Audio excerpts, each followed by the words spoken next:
Sunday is Father's Day, and this year, with everything that's been happening, it's going to be a different kind of Father's Day, isn't it? I had a great relationship with my dad, loved him, though I suppose our relationship was similar to many fathers and sons, in that it wasn't necessarily always that demonstrative of that love.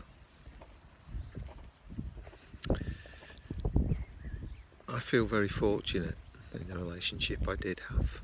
I know that for some people, relationship with their father is not such a positive experience, and for some, they don't even know their father.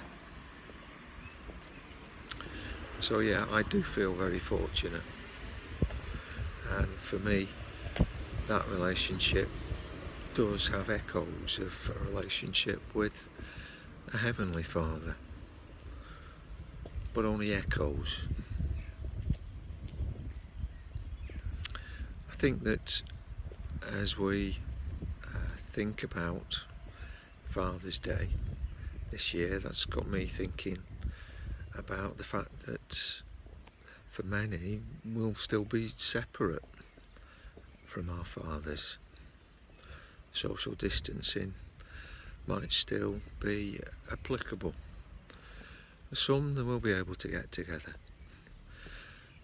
I know for us, it's generally been our practice that we would have got together as a family and gone out for a meal.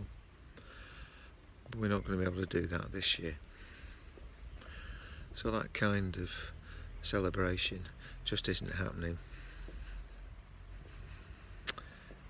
But as I think about Father's Day, I do think about our Heavenly Father. And one of the things that in the New Testament it tells us, John writes this in his Gospel, but to all who did receive Jesus, who believed in him, he gave the right to become children of God. We have a right to be called a child of God, and that's something not to be taken lightly. A right to be a child of God, it gives us all kinds of privileges. It speaks of the opportunity to feel and experience the love of a Father who is a perfect Father. It speaks of his provision for us. It speaks of the opportunity to have direct access to him. On the Alpha course, Toby Flint relates the story of a soldier in the American Civil War who lost his father and brother and needed to go home to look after his family.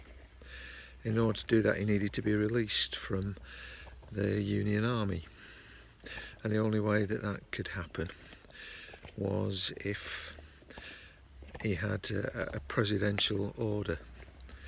So he went to Washington to see if he could get such an order.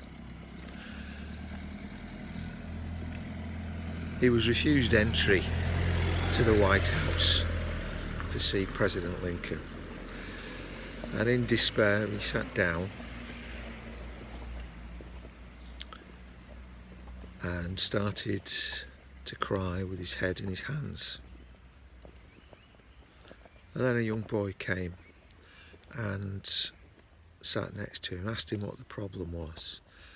So the young soldier told him. And as The young boy heard that. He said, "Come with me."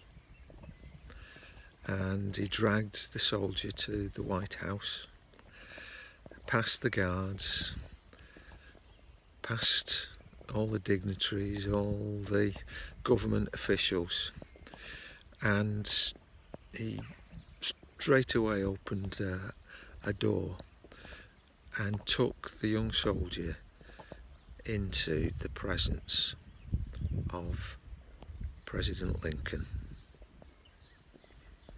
That boy was the president's son, Todd.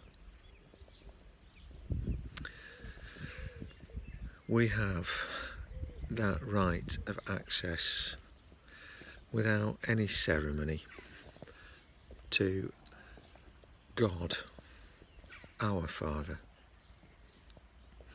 Jesus put it this way in Matthew 6. And this is how you should pray. Our Father.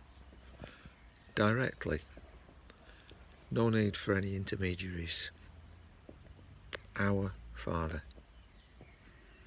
So as we think about Father's Day, let's have that opportunity to access